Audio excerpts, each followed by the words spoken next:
Hi there, welcome to my studio. Today, I want to talk about why it is important to have proper mobility. Before I get into that, I wanted to talk about what does it mean to not to have proper mobility? How do you know that you are immobile? The number one thing that is on my list is that you get injured very, very quickly. One other reason is that you feel stiff and you have some aches and pains in the morning when you get out of bed. You might not even want to move. And another reason, very important, you might experiencing some fear even.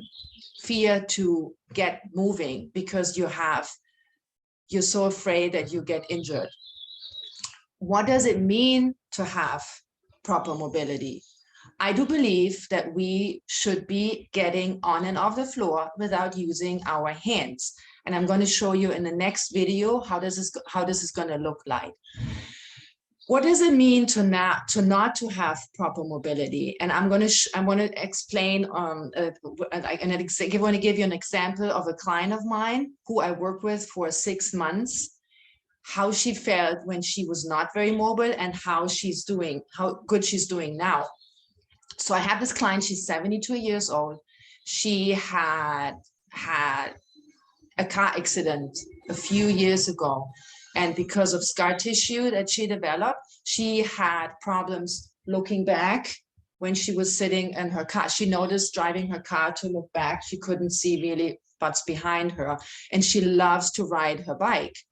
And she was afraid riding her bike because she always thought that she would get hit. So she didn't want to get out of her environment in her neighborhood, but she wanted to be active. So she was very, very limited.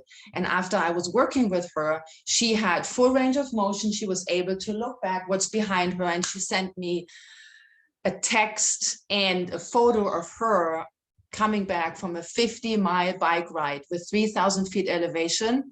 She texted me, I made it. I'm so happy. I would have not been able to do this without her. So she was finally able to ride her bike without limitation, without feeling limited. She was able to look back and she was very happy. She's very happy now. And her next goal is to ride her bike in each state 100 miles. So she gives herself 3 years of time. She's 72 years old. That's incredible. What does it mean to have proper mobility? How do you know that you have proper mobility? You do not get injured.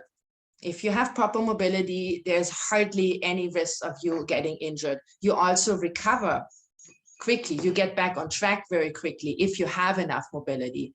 Your body also knows how to bear load in extreme situations, extreme positions, playing sports, playing tennis, playing pickleball, skiing. So these are all unpredictable movements. If you have enough mobility, your body knows exactly how to react fast, and you can basically do whatever you want, as I said, without getting injured. I have a client who I've been working with for 10 years. That's another example. So he approached me, he's in his early 60s. He approached me about 10 years ago 10 years ago, he was in his mid 50s or early 50s, and he was getting injured all the time. He loved to ride his bike. He loved to play ice hockey, and he likes to golf. He liked to golf, and he still does that. But he was getting injured all the time when he approached me. So for 10 years, I've been working with him. I got him to a point where he is mobile and he can play any sports and he never gets injured. He plays golf, he rides his bike, he stopped playing ice hockey, but until just a few years ago, he was still keeping up with the 30-year-olds. So he kind of let that rest a little bit. So he's only playing golf and he rides his bike, but he's very active and he hardly ever gets injured. The reason why you need to have proper mobility in your joints is because you need to have a certain amount of range of motion in each joint. I'm talking about your vertebra, and I'm talking about your arms, your shoulder joints, your hip joints, your knee joints. You need to have a certain amount of rotation, flexion, and extensions in your joints in order to move properly. We're not talking about being able to wrap your leg around your neck. We're talking about normal range of motion so that your body can do the things that you want to do like on a normal basis. Let's say, for example, you want to play tennis. If you are able to have enough rotation in your spine, for example, and in your shoulder, you're able to serve the ball properly. So let's imagine you are stiff in your thoracic spine, like right here. So in order to serve the ball, you have to go, it's a combination, it's a chain reaction of certain joints that have to move a certain way in order to serve the ball ergonomically, the way it should be. If you're stiff here, for example, in order to do the movement, your shoulder has to do more work. But over time, if you keep doing that, at some point, your shoulder gets so overused, you might have some rotator cuff problems. You have some arthritis, you develop some arthritis in your shoulder. And in order to get rid of that problem here, you need to make sure that you have enough mobility in your spine. So that's just an example.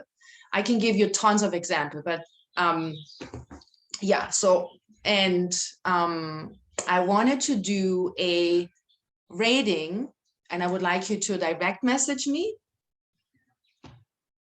on a scale from 1 to 10, how mobile you feel. If you would be able to get on and off the floor without using your hands, that's a 10.